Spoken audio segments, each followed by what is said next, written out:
फिर से सुनना मेरी बात ध्यान से।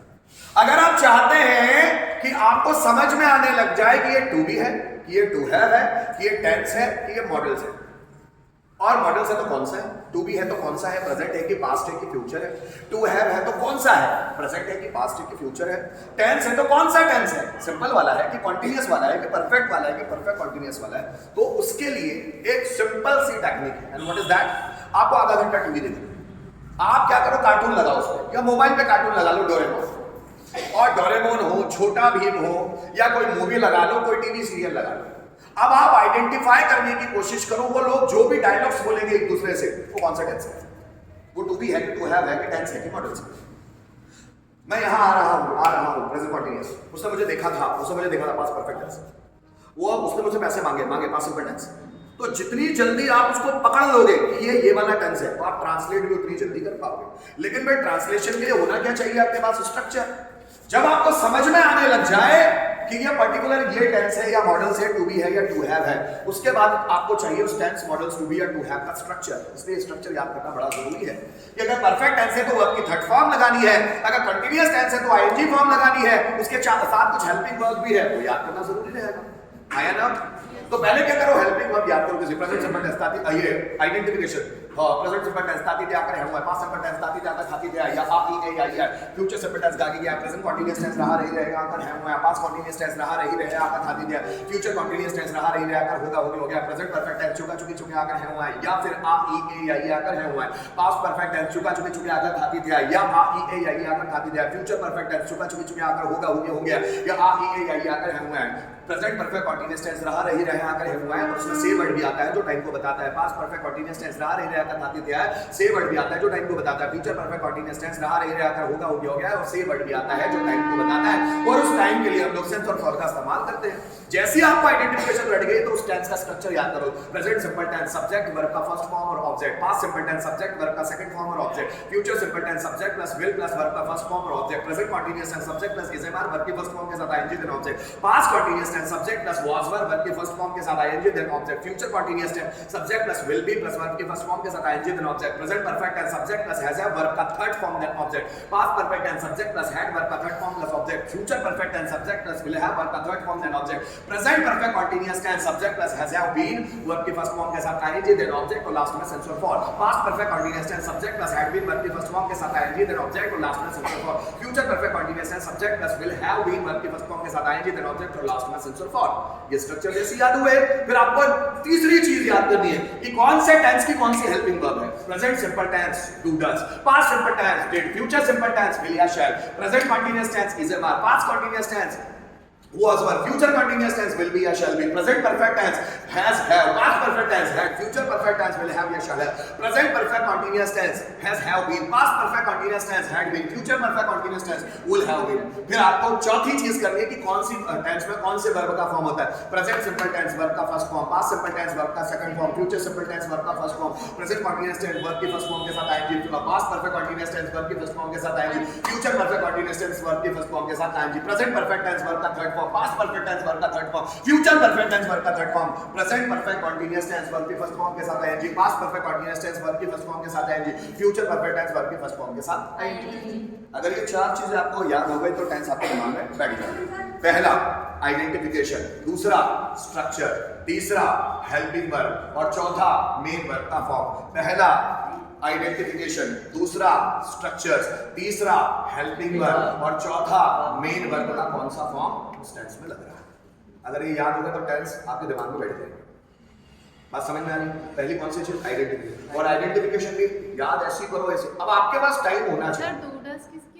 प्रेजेंट सिंपल टेंस अब इसमें आ नहीं रही, जब इसका हम नेगेटिव बनाएंगे ना तो इसमें डूडस आएगा। आपने भी बोले थे हाँ ना, डूडस है ना, इसकी हेल्पिंग वर्ब है डिड, तो डिड इसकी है और डूडस इसकी है। जब हम इसका नेगेटिव इंट्रोगेटेड बिलिंग पैटर्न बनाएंगे तो वहां पर वो आएगी।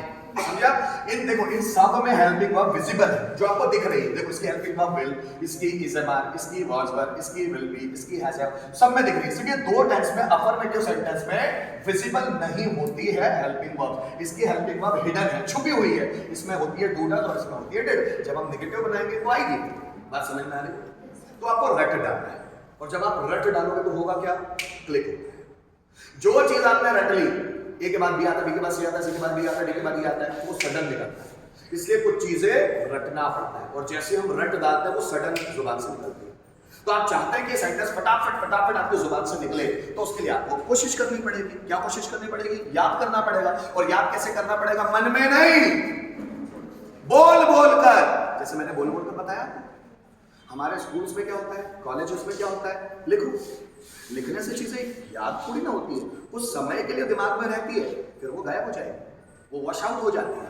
अगर आप चाहते हैं कि कोई भी चीज ज्यादा लंबे समय तक आपके दिमाग में रहे, तो उसको करना क्या है? आपको बोल बोल कर देखना है। जैसे मैं बोल बोल कर देखता हूँ, और मैंने कोई भी टीचर जो सही जानता है चीजों को, तो बच्चों को बोलेगा बोल बोल के पढ़ो। बोल बोल के पढ़ने से ज्यादा चीजें दिमाग में होती है। अब फायदे क्या है बोलकर पढ़ने से? पहला कि आपका दिमाग उस जगह पर स्थिर रहने लगेगा, जो आप चीजें पढ़ेंगे उसी जगह हो जाएगा। आपका कॉन्सेंट्रेशन 100% एक ही जगह पर आ जाएगा। जब भी आप बोल बोलकर कोई चीज पढ़ते हो तो पूरा ध्यान नहीं आ रहा है एक ही जगह पर, ना इधर ना उधर ना उधर ना इधर, कहीं भी नहीं जाएगा। बोल के पढ़ने का सबसे बड़ा फायदा है कि पूरा दिमाग वहीं चला जाए, एक ही जगह हो जाए। देख लेना, जब आप बोल बोल के पढ़ेगा पूरा ध्यान एक ही जगह लगेगा। इसी को तो बोलते हैं मेडिटेशन, इसी को बोलते हैं हम लोग मेडिटेशन। इसी को क्या बोलते हैं हम लोग? मेडिटेशन। दूसरा, बोल बोलकर पढ़ने का सबसे बड़ा फायदा यह है कि हमारी याददाश्त बहुत ज्यादा तेज हो जाती है। याददाश्त, जो भी आप बोल बोल के पढ़ेंगे उससे याददाश्त, मेमोरी पावर बहुत ज्यादा इंक्रीज हो जाती है। तीसरा, बोल बोल के पढ़ने का सबसे बड़ा फायदा यह होता है कि जब आप बोल बोल के पढ़ते हैं तो आपका उच्चारण, जिसको हम बोलते हैं प्रोनाउंसिएशन, वो क्लियर होता चला जाता है। बस समझ आ रही? वो क्लियर होता चला जाता है। बोल बोल के पढ़ने का चौथा सबसे बड़ा फायदा यह है कि हमारी जो टंग है ना, जो बोलते हुए हकलाती है, उसमें एक इंटेंसिटी आ जाती है, फ्लो आ जाता है पढ़ पढ़ के बोलने से, कि वो घबराती नहीं है बोलने से, वो लड़खड़ाती नहीं है, हकलाती नहीं है। अगर आप चाहते हैं कि आपकी जुबान पर फ्लो आए तो बोल बोल के पढ़ो, क्योंकि आपको बोल बोल के तो किसी को दिखाना होगा ना। आप अगर बोलना सीख रहे हैं तो क्यों बोलना सीख रहे हैं? क्योंकि आप किसी के साथ बोलेंगे। ऐसा तो नहीं कि हम सिर्फ बोलना तो सीखना चाहते हैं लेकिन किसी के साथ बात थोड़ी ना करेंगे। हम बोलना यहां सीख लेंगे पर कहीं बात नहीं करेंगे, ऐसा होगा क्या? नहीं। आप बोलना ही इसलिए सीखना चाहते हो कि जब भी फ्यूचर में आप कहीं पर जाओगे, कहीं जॉब करोगे, कहीं नौकरी करोगे, या कहीं कुछ और भी करोगे, पढ़ाओगे लिखाओगे, जो कुछ हो, तो वहां आपको लोगों के साथ बोलना पड़ेगा। और जब आप बोलेंगे तो फर्क पड़ता है लोगों का, आपका कनेक्शन उतना ही बनता है लोगों के साथ जैसा आपका बोलना है। अगर आपका बोलना अच्छा नहीं है तो लोगों के साथ कनेक्शन ज्यादा नहीं बनेगा, अगर आपका बोलना अच्छा है तो आपका कनेक्शन ज्यादा बनेगा। कहा जाता है 10 में से 9 जॉब बोलने पर आधारित है। इस दुनिया में जितनी भी जॉब्स है ना, on the basis of communication skill you can get, 10 में से 9 जॉब बोलने पर आधारित है। और कुछ जॉब में बैठे बैठे काम है, कंप्यूटर का बैठे बैठे काम। अभी टीचर बन गए तो बोलने का ही काम है। अगर टीचर बोलता नहीं है तो वो टीचर नहीं हो सकता, उसको बहुत बोलना पड़ेगा समझाने में, समझ रहे हो? तो 10 में से 9 जॉब बोलने पर ही आधारित है। तो लोग उसमें आपके कम्युनिकेशन स्किल देखते हैं, क्या बोलते कैसा। अगर आपका बोलना अच्छा है तो लोग आपको सराहना पे बिठाते हैं कि वाह तुम मजेदार है। और अगर मैं आपके साथ बोलता हूं जैसे टीचर कम बोले तो स्टूडेंट को ज्यादा चीजें समझ नहीं आती, उसको समझाने के लिए बहुत बार बोलना पड़ेगा, अलग अलग एग्जांपल्स देने पड़ेंगे। और जितना टीचर बोलेगा बच्चों का दिमाग उतना ज्यादा क्रिएटिव होता है। तो बोलने के फायदे बहुत सारे हैं। कौन सा? एक, आपका ध्यान उसी जगह लग जाता है जिस जगह आप होते हैं। दूसरा, बोलने से आपका क्लैरिटी आ जाता है वर्ड्स का। तीसरा, आपकी याददाश्त तेज होती है। और चौथा, आप में बोलने का फ्लो आता है, इंटेंसिटी आती है। अगर आप लाउडली बोलेंगे तो फायदा तो होगा, कुछ दिन ऐसा होगा कि सर दर्द करेगा, कुछ दिन होगा कि जबड़ा दर्द करेगा। ठीक है, मेरे साथ हो चुका है। On that basis of my experience I am saying this you कि ये होता है बोलने से कभी कभी क्या होता है कि सिर दर्द करेगा, कभी कभी जबड़ा दर्द करेगा, होगा। और उसको आप छोड़ दीजिए, उस पर इतना ध्यान मत दीजिए। क्या मेरी बात समझ में आ रही? उस पर ध्यान मत दीजिए, कुछ समय बाद वो सब हो जाएगा। आप जोर जोर से पढ़ेंगे। मैं बोलता हूँ घर में हैबिट डालो कि कम से कम आधा घंटा आपको लाउडली पढ़ना है। जिस भी लैंग्वेज में आप एक्सपर्ट बनना चाहते हो उस लैंग्वेज को पढ़ना सीखो क्लैरिटी के साथ। How many students are here who read daily at their home, जो उनके घरों पे डेली पढ़ते हैं? How many students are here जो उनके घरों पे डेली लाउडली पढ़ते हैं? बोलना सीखना चाहते हैं और पढ़ते ही नहीं। पता है क्यों? क्योंकि हमको किसी ने बताया नहीं सर। मैं 3-4 दिनों से लगातार बोल रहा हूं, 3-4 दिनों से लगातार बोल रहा हूं कि आपको लाउडली पढ़ना है, आपको टाइम मिले ना मिले आपको निकालना है। No one has a time in this busy schedule. Everyone has a lack of time. But a person who wants to learn something, who wants to get something, who wants to achieve something in his life or in her life, he will have to take out some time from their busy schedule. अगर आप चाहते हैं कि आप कुछ expert बन जाए तो आपको टाइम निकालना पड़ेगा उस चीज के लिए, और एक्सपर्ट नहीं बनना चाहते कोई बात नहीं, जैसे है वैसे है, टाइम निकालना पड़ता है। टाइम सबके पास 24 घंटे, तो कोई 24 घंटे में कोई कलेक्टर बनता है तो कोई मजदूरी कर रहा है, दोनों 24 घंटे का जैसा यूटिलाइजेशन आप करेंगे आप वैसे ही। बस मैं क्यों इतने बीच बीच में लेक्चर देता हूं, ताकि कुछ लोग तो जा सके, सभी नहीं जाएंगे मुझे पता है, सभी हल्के उड़ा देते हैं। यहां जैसे उठते हैं ना, मैं लेक्चर देता हूं, बोलता है मनीष सर बहुत अच्छा लेक्चर देते हैं। लेक्चर अबे भाई लेक्चर नहीं दे रहा रे, डेली रूटीन की बात बता रहा हूं, लेक्चर थोड़ी ना दे रहा हूं, डेली रूटीन की बात बता रहा हूं। जिस भी व्यक्ति को एक्सपर्ट बनना है उसको समय निकालना पड़ेगा उस चीज के लिए। पर आप ये भी बात देख लें, आप उसी चीज में एक्सपर्ट बन सकते हो जिस चीज में आपको इंटरेस्ट होता है, उस चीज में आप एक्सपर्ट नहीं बन सकते जिसमें आपको इंटरेस्ट नहीं होता।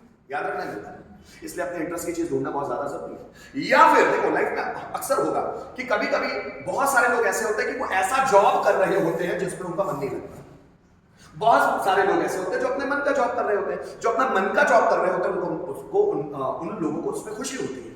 और बहुत सारे ऐसे लोग होते हैं जिनको मन मार के नौकरी करना पड़ता है क्योंकि उनको अपना घर परिवार चलाना है। फिर ऐसी स्थिति में क्या करता, बहुत सारे लोग यहाँ ऐसे होंगे जिनका इंग्लिश का मन नहीं करता, लेकिन उन्होंने लोगों से सुन रखा है कि इंग्लिश से आगे जॉब वगैरह ये वो, हमारा इंप्रेशन अच्छा पड़ता है ना, जॉब वॉब में प्रॉब्लम्स नहीं आती, हमारा एक वीआईपी स्टेटस बन जाता है सोसाइटी में। ऐसे बहुत सारे लोगों ने सुन रखा है, इसलिए वो इंग्लिश की ओर अट्रैक्ट हो जाते हैं। फिर बाद में कुछ समय बाद वो मेहनत करते हैं तो उनको लगता है यार ये अपने से हो नहीं पाएगा, छोड़ देते। मैं बोलता हूँ अगर इंग्लिश जरूरी है तो सीखना तो पड़ेगा, नहीं तो भले हमारा इंटरेस्ट एरिया हो। तो इंटरेस्ट कैसे क्रिएट करें? इंटरेस्ट तभी आ सकता है जब आप उस फील्ड में घुसते हैं। आज किसी भी फील्ड में तभी मोटिवेटेड रह सकते हो जब उस चीज को आप रोज पढ़ते हो। रोज वर्ड्स पढ़ो, रोज वर्ड्स को पढ़ो, उसका हिंदी क्या, इसका इंग्लिश क्या, रोज पढ़ो। इस अभी जो बहुत सारे पढ़ा दिए उसी के अंदर घुसो कि इसका सेंटेंस कैसे बनाएंगे, उसका सेंटेंस कैसे बनाएंगे। नहीं आएंगे तो मुझे तलना जरूरी है। अगर आप तलेंगे नहीं तो उसमें मेरी कोई गलती नहीं। मैं आपको बोलता हूं आपको नहीं आया तो आप पूछो, आप पूछते ही नहीं। मैंने क्या कहा, माँ बाप और टीचर ये दो लोग हैं जिनने हमारी क्यूरियोसिटी खत्म कर दी। हम बचपन में बहुत क्वेश्चंस करते थे, अभी क्वेश्चंस ही नहीं आते, पूछते नहीं, ऐसा लगता है टीचर डांट देगा, कोई नहीं डांटेगा। आप पूछने की हिम्मत तो रखो, और पूछने से कभी मत डरो, पूछो, पूछ लेना चाहिए। फ्री में नहीं आ रहे, पैसे देके आ रहे हैं, और पैसे का यूटिलाइजेशन तो करेंगे, पूछेंगे, नहीं आया तो पूछेंगे। आ रही ओके विद इट? समझ में आ रही है मेरी बात? अभी इसकी 4 चीजें याद करनी है। कौन कौन सी? आइडेंटिफिकेशंस, स्ट्रक्चर्स, हेल्पिंग वर्ब और मेन वर्ब का फॉर्म। आइडेंटिफिकेशन सबसे पहले याद होना चाहिए। मैं टेंस बोलूंगा, आपको आइडेंटिफिकेशन याद होगा। मैं 5 मिनट का समय देता हूं, ये 5 मिनट में याद करना। कितना? 5 मिनट के अंदर पूरी आइडेंटिफिकेशन याद होना चाहिए। उसके बाद मैं यहाँ पर एक एक को बुलाऊंगा और पूछूंगा। Is it okay? Yes sir. याद करो, बोल याद करो,